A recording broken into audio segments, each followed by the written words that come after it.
सच कहूंगा कि जब ये डेटा कल निकला तो सबकी नजर ये थी, क्या गौतम अडानी या मुकेश अंबानी का नाम था? सच बताएं।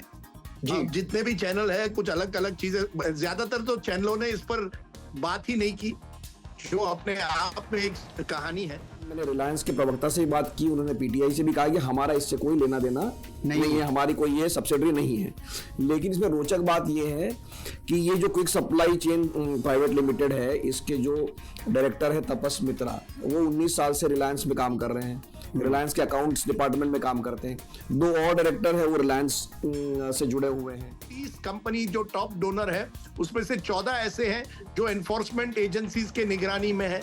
तो ये भी बात निकलती है, क्या किसी दबाव में आकर आप इलेक्ट्रल बॉन्ड में इन्वेस्ट करते हैं? हियरिंग के दौरान तुषार मेहता जो सरकार के वकील है सबसे बड़े, उन्होंने एक आंकड़ा पेश किया था। उन्होंने कहा था कि जो पॉलिटिकल पार्टीज की 70% फंडिंग होती है वो अननोन सोर्सेज से आती है। अननोन सोर्सेज मतलब कि 20,000 रुपये से अगर कम आपने चंदा लिया है किसी से तो उसका नाम देने की जरूरत नहीं होती है। और खुद तुषार मेहता ने कहा था भाई 1 करोड़ अगर किसी ने दे दिए, कैश में ले लिए, और उसने अगर 20-20 हजार की रसीदें बना के दे दी तो मैं उसको पूछ नहीं सकता हूँ कि इसका डोनर कौन है। नमस्ते, मैं अविचल दुबे न्यूज तक के साप्ताहिक कार्यक्रम साप्ताहिक सभा में आप सभी का इस्तकबाल करता हूं। इस समय देश में जो सबसे बड़ा मुद्दा है वो इलेक्टोरल बॉन्ड्स को लेकर जो चर्चा हो रही है वो है 14 फरवरी को सुप्रीम कोर्ट ने एक ऐतिहासिक फैसला दिया जिसमें उन्होंने चुनावी चंदों को लेकर जो बॉन्ड्स कहा जाता है, इलेक्टोरल बॉन्ड्स, उनको खत्म कर दिया। कहा कि आरटीआई का हनन हो रहा है, इसलिए इनको आज से खत्म किया जाता है। इसके बाद आती है तारीख 11 मार्च, और 11 मार्च को जब सुनवाई होती है इस मामले को लेकर तो एसबीआई ने कोई डेटा नहीं दिया था। इसके बाद सुप्रीम कोर्ट कहता है कि साहब 12 मार्च तब होगा जब आप ईसी में डेटा सबमिट कर देंगे, और 15 मार्च को यह डेटा ईसीआई की वेबसाइट पर अपलोड हो जाएगा। 14 मार्च को अपलोड हो जाता है, लेकिन इस डेटा के साथ एक बड़ी दिक्कत आती है। वो ये आती है कि इलेक्ट्रल बॉन्ड्स देने वाली कंपनियां उनका नाम होता है और कई करोड़ों में उस पैसे का जिक्र होता है, और जो देश की जो रजिस्टर्ड पार्टियां हैं उनका नाम होता है, लेकिन मिलान नहीं होता है। यहीं पर चर्चा शुरू हो जाती है कि आखिर इसको कैसे समझें। आज इस पूरे मसले को समझने के लिए हमारे साथ इंडिया टुडे के कंसल्टिंग एडिटर राजदीप सरदेसाई जी हैं और हमारे तक चैनल्स के प्रमुख मिलिंद खांडेकर साहब हैं। मैं आप दोनों का स्वागत करता हूं। तो हम पहली नजर में, प्रथम दृष्टया जिसे कहते हैं, प्राइमा फेसिया, राजदीप सर, इस डेटा को किस तरीके से समझें? मैं पहले तो ये कहूंगा कि सच कहूंगा कि जब ये डेटा कल निकला तो सबकी नजर ये थी, क्या गौतम अडानी या मुकेश अंबानी का नाम था? सच बताएं। अब जितने भी चैनल है कुछ अलग अलग चीजें, ज्यादातर तो चैनलों ने इस पर बात ही नहीं की, जो अपने आप में एक कहानी है। लेकिन अखबारों में भी जितने मेरे दोस्त थे जो ये डेटा देख रहे थे, पहला था क्या अंबानी अडानी का नाम था। आप देखिए लिस्ट में कौन निकलता है। नंबर 1 फ्यूचर गेमिंग कौन है, लॉटरी सर्विस है। नंबर 2 मेगा कंस्ट्रक्शन निकलते हैं जिन्होंने सबसे ज्यादा इलेक्ट्रल बॉन्ड्स लिए हैं। यानी प्राइमा फेसी, जैसे आपने पूछा, मेरा पहला टेक अवे ये है कि ऐसा नहीं है कोई जो बड़ी बड़ी कंपनियां हैं, जो देश के नंबर 1, 2, 3 कंपनियां हैं, उन्होंने इलेक्ट्रल बॉन्ड्स में इन्वेस्ट किया है। अब मैंने किसी से पूछा क्यों नहीं, उनके नाम क्यों नहीं, उन्होंने कहा उनके अलग रिश्ते होते हैं पॉलिटिकल पार्टीज के, उनको बॉन्ड के जरिए जाना नहीं पड़ता है। कौन इन बॉन्ड के जरिए है? वो कंपनी जो उन क्षेत्रों में है जहां उनको गवर्नमेंट सरकार की जरूरत पड़ती है। कई छोटे कंपनी जो बड़ा बनना चाहते हैं, या मिडिल लेवल कंपनी जो बड़ा बनना चाहते हैं, या ऐसे सेक्टर्स में है जैसे कसिनो और गेमिंग का क्षेत्र है, या कंस्ट्रक्शन और इंफ्रास्ट्रक्चर का क्षेत्र है, जहां उनको सरकार की जरूरत पड़ती है। वो जो कंपनियां हैं उनके नाम आगे आए हैं। अब मैंने जब देखा है, नंबर 2 पॉइंट मैं कहूंगा, आप देखिए 30 टॉप डोनर, 30 कंपनी जो टॉप डोनर है उसमें से 14 ऐसे हैं जो एनफोर्समेंट एजेंसीज के निगरानी में है। तो ये भी बात निकलती है, क्या किसी दबाव में आकर आप इलेक्ट्रल बॉन्ड में इन्वेस्ट करते हैं? और तीसरी बात जो मुझे स्ट्रेस करनी है यह कि 50% से ज्यादा तो बीजेपी के पास मिले हैं बॉन्ड। स्वाभाविक है, देश की नंबर 1 पार्टी है, डोमिनेंट पार्टी है, लेकिन इसके साथ साथ क्षेत्रीय पार्टी, फिर वो तृणमूल कांग्रेस हो या डीएमके हो, उनको भी काफी पैसे मिले हैं। यानी इलेक्ट्रल बॉन्ड ज्यादातर सत्ताधारी जो पार्टी है उसकी दिशा में जाती है। तो ये 2-3 पॉइंट मैं शुरुआत में कहूंगा। राजदीप सर, आप यकीन मानिए कि जब हम इस प्रोग्राम को डिस्कस कर रहे थे तो मिलिंद सर ने सबसे पहले यही कहा कि ये जो है ये सबसे प्राइमा फेसिया सवाल होगा। मैं जो राजदीप सर की बात है जो आप आगे बढ़ाए थे, प्लीज आपको उसको कंटिन्यू कीजिए। नहीं तो देखिए राजदीप, ये बात सही है कि अंबानी और अडानी का बार बार राजनीति होती है, और जैसे मैंने पहले भी कहा कि जब नेहरू जी की सरकार थी तब टाटा बिरला की सरकार कहते हैं। तो इस बार अब जो है, अब अडानी और अंबानी जो कि सबसे धनी कंपनियां, उनकी चर्चा होती है, लेकिन उनका नाम हमको इस लिस्ट में नहीं दिखा। लेकिन राजीव, मैं आपको एक कंपनी की तरफ ध्यान आकर्षित करना चाहता हूं, उसका नाम है quick supply chain private limited. इस कंपनी ने 410 करोड़ रुपए का चंदा दिया है, और ये इस लिस्ट में ये नंबर 3 पर है, ये जी जो टॉप डोनर की लिस्ट में तीसरे नंबर पर है। तो इस कंपनी का नाम जो है रिलायंस से जुड़ा है, लेकिन मैंने रिलायंस के प्रवक्ता से बात की, उन्होंने पीटीआई से भी कहा कि हमारा इससे कोई लेना देना नहीं है, हमारी कोई ये सब्सिडरी नहीं है। लेकिन इसमें रोचक बात ये है कि ये जो quick supply chain private limited है, इसके जो डायरेक्टर है तपस मित्रा, वो 19 साल से रिलायंस में काम कर रहे हैं, रिलायंस के अकाउंट्स डिपार्टमेंट में काम करते हैं। 2 और डायरेक्टर है वो रिलायंस से जुड़े हुए हैं, मतलब रिलायंस के अलग अलग कंपनी में, लेकिन रिलायंस का ऑफिशियल स्टैंड ये कि हमारी ये एंटिटी नहीं है, ये उनका कहना है। तो अब अडानी का तो नाम अभी तक नहीं दिखा, लेकिन अंबानी का नाम दिखा है, और अंबानी कह रहे हैं कि भाई ये मेरी कंपनी नहीं है। अब ये जो क्विक सप्लाई वाली कंपनी है, इसकी एक और जानकारी मैं आपको दे देता हूं, जिसने 350 करोड़ रुपया 2021-22 में चंदा दिया, और उस साल में इसका प्रॉफिट सिर्फ था 50 करोड़ रुपया, अब शायद 21 करोड़ रुपया। तो जिस कंपनी का प्रॉफिट 21 करोड़ रुपया है, उसने 350 करोड़ रुपया जो है वो चंदा दे दिया। तो अब आप ये सोचिए कि ये मतलब क्या कहना चाहिए, एक तरह से जो कपड़ों की धुलाई के बाद जो गंद निकलती है, मैला निकलता है, तो अभी निकलना शुरू हुआ है, और वो पूरा तब निकलेगा जब हमको ये मैचिंग वाली लिस्ट मिलेगी कि किस पार्टी को किस कंपनी ने चंदा दिया। क्योंकि अभी भी ये जो लिस्ट आई है, हमारे पास कोई जानने का तरीका नहीं है कि भाई फ्यूचर गेमिंग है या मेगा है या कोई भी कंपनी है, ईडी की जांच हुई हो, जो भी हुई हो, लेकिन उसने बीजेपी को चंदा दिया या कांग्रेस को दिया या तृणमूल को दिया, अभी भी हमारे पास जानने का जरिया नहीं है। आज सुप्रीम कोर्ट ने कहा है कि भाई इसको आप सार्वजनिक करिए, और सोमवार को इस पर सुनवाई होनी है। जी बिल्कुल, जो मिलिंद सर ने कहा है कि जो सुप्रीम कोर्ट ने कहा है, उन्होंने साफ तौर पर कहा है कि साहब ऐसी बात बताइए कि ये जो पूरा का पूरा खेल है, उसमें हमने कहा था कि खरीदी की तारीख, खरीदार का नाम, कैटेगरी समेत दी जाए, और ये जो यूनिक अल्फा न्यूमरिक नंबर्स जिसको आप कह रहे हैं, जिससे कोरिलेशन बताया जाएगा, वो जारी किया जाए, और इसके लिए नोटिस जारी कर दिया है, और 18 मार्च को इस पर जो है सुनवाई होनी है। राजदीप सर। नहीं, मैं यही जोड़ना चाहता था। मैं मिलिंद ने क्विक सप्लाई की बात की और कहा कि उनका रिलायंस के साथ कोई रिश्ता या कनेक्शन हो सकता है, जरूर उनके जो डायरेक्टर्स हैं उनके कनेक्शन रिलायंस के साथ है, लेकिन जानिए कितना दिया, 350-400 करोड़। 350-400 करोड़ रिलायंस जैसे बड़ी कंपनी के लिए क्या है? सवाल असली है कि ये जो बड़ी कंपनियां हैं, उनके पॉलिटिशियंस या पॉलिटिकल पार्टीज के रिश्ते से के साथ रिश्ते किस तरह के हैं, ये भी आप जानिए। हम लोग आज जिक्र कर रहे हैं इलेक्ट्रल बॉन्ड्स का, यार चुनाव में कितने करोड़ों का लेन देन होता है।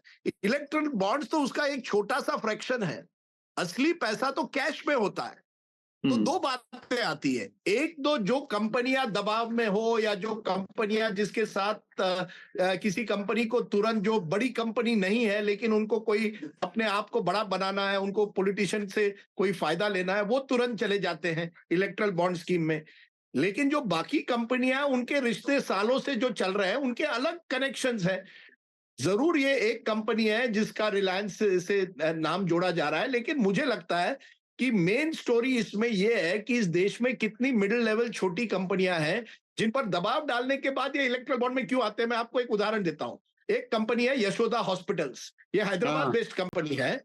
इन पर रेड होती है अक्टूबर 2020 में, उसके 11 महीने बाद 162 करोड़ ये इलेक्ट्रल बॉन्ड्स में देती है। अब मैं ये नहीं कह रहा कि ये क्विड प्रो को है, या इसमें हम तुरंत कह सकते हैं कि क्योंकि रेड हुआ इसलिए ये हुआ है।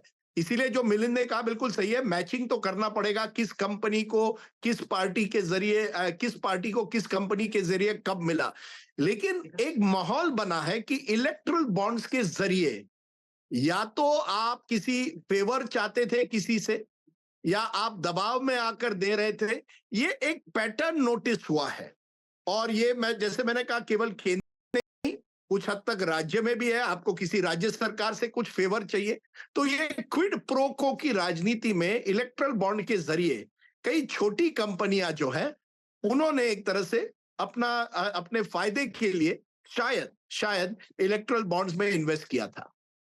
सर आज़िज़ सर ने जो बात कही, उन्होंने कहा शायद क्योंकि ये शब्द लगाना जरूरी है, क्योंकि कोरिलेशन बिठाना बड़ा मुश्किल काम है। यूनिक नंबर आ भी जाए तो ये कैसे पता चलेगा कि साहब की इस वजह से दिया गया।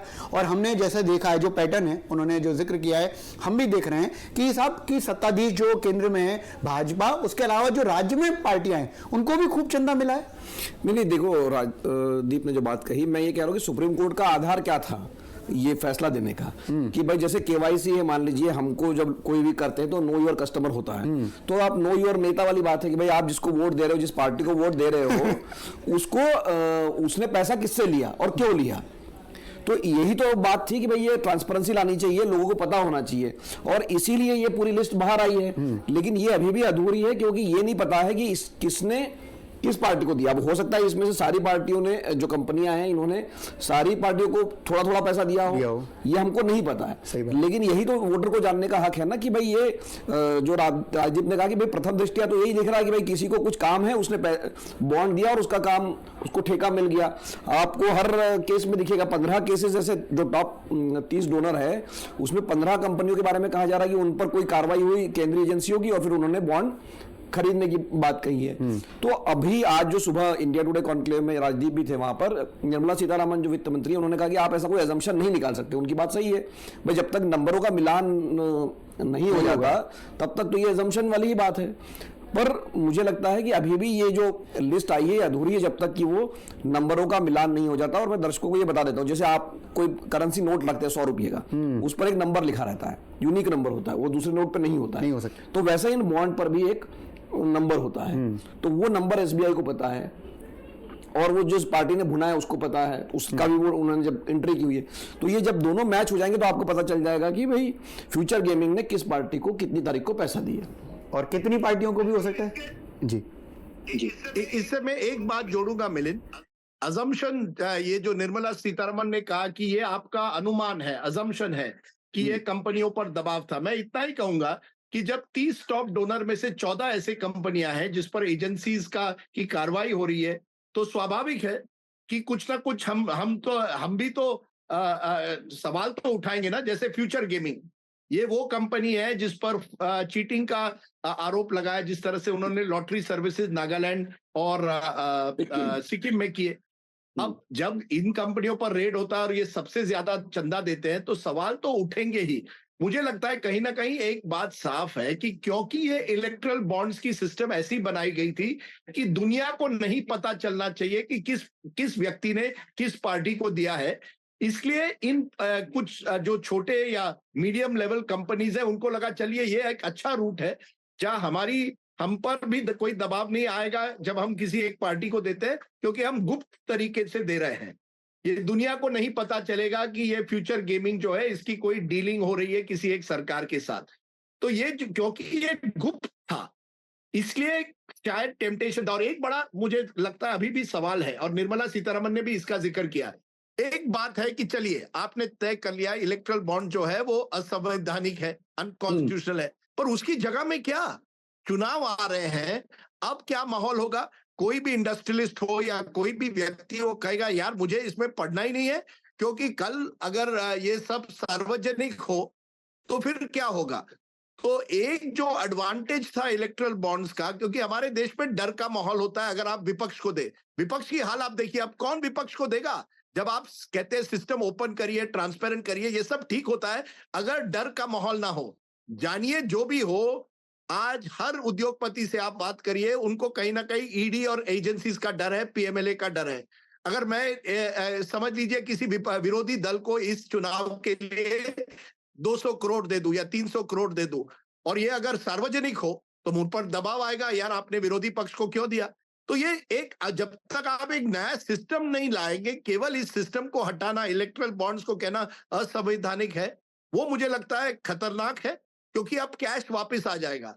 अब सब डीलिंग जो होंगे, जितने, वैसे ही मैं कह रहा हूं 90% कैश में होता है, अब तो 99% कैश में होगा।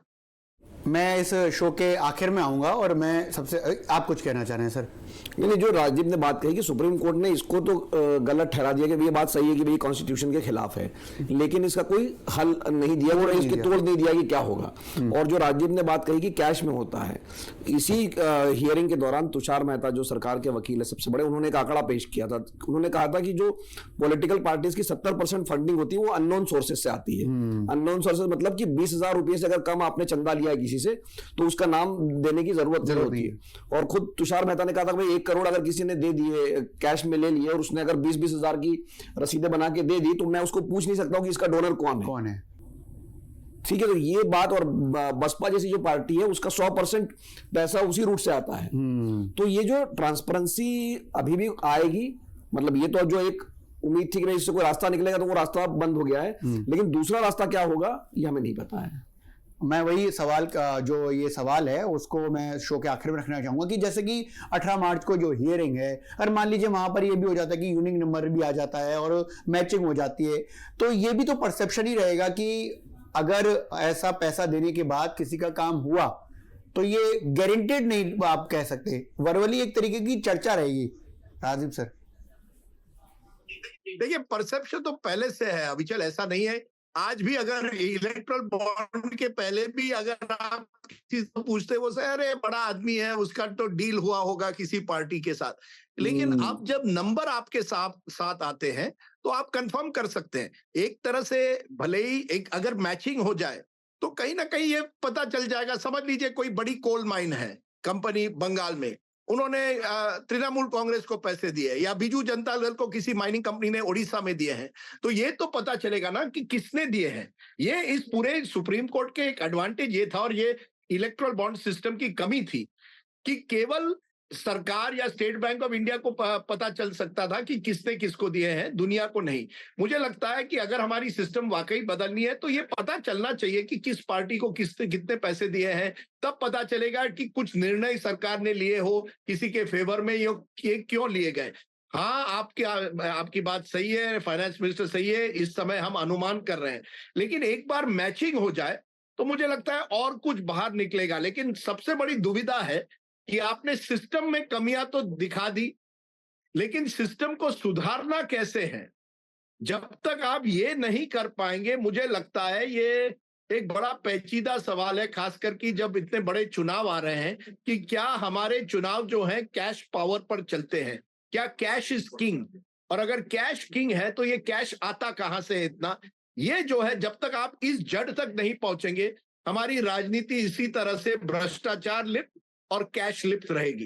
जिस तरीके से राजेश सर ने कहा, राजेश सर आपको जाना है, मुझे पता है कि एक कॉन्क्लेव में आप शामिल हैं, क्योंकि मैं आखिरी सवाल जो मेरा रहा उसका जवाब जो है मिलिंद सर से ले लेता हूं। आप इस शो में शामिल हुए उसके लिए बहुत बहुत धन्यवाद।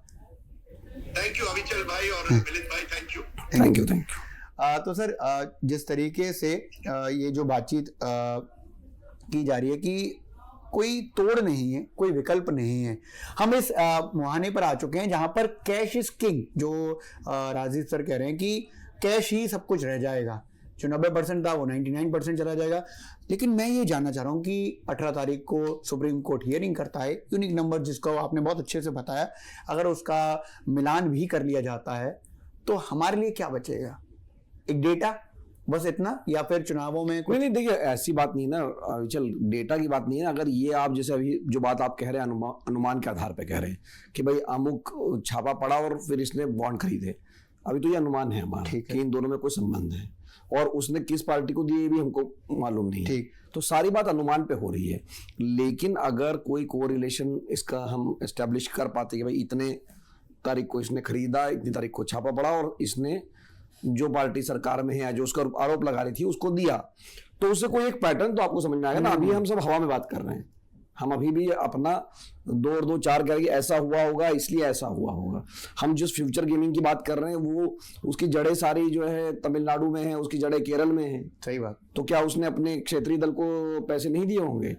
या मेगा इंजीनियरिंग की बात कर रहे हैं। तो मैं ये कह रहा हूँ कि जब तक हमारे पास पक्का डेटा नहीं होगा तब तक हम अनुमान ही लगाते रहेंगे, इसीलिए ये मैचिंग होना बहुत जरूरी है।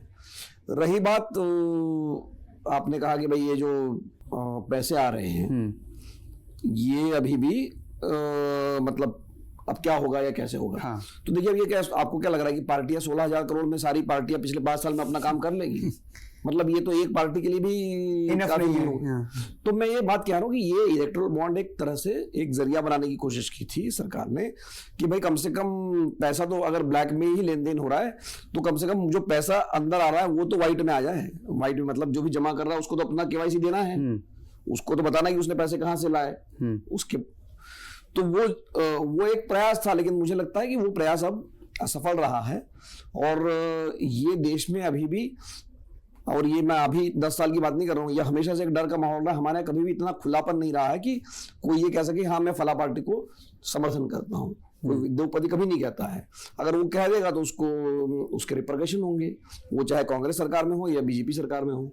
तो जब तक हम उस माहौल को ठीक नहीं करते हैं तब तक कोई भी व्यक्ति पैसे देने से पहले डरेगा, हिचकेगा, वो चाहेगा कि उसकी पहचान गुप्त रहे, और यही इस बात की जड़ में है। तो आज हमारी कोशिश रही कि इलेक्टोरल बॉन्ड्स पर जो सुप्रीम कोर्ट का फैसला आया, उसके बाद सुप्रीम कोर्ट की टिप्पणी, और अब एसबीआई को दिया गया नोटिस।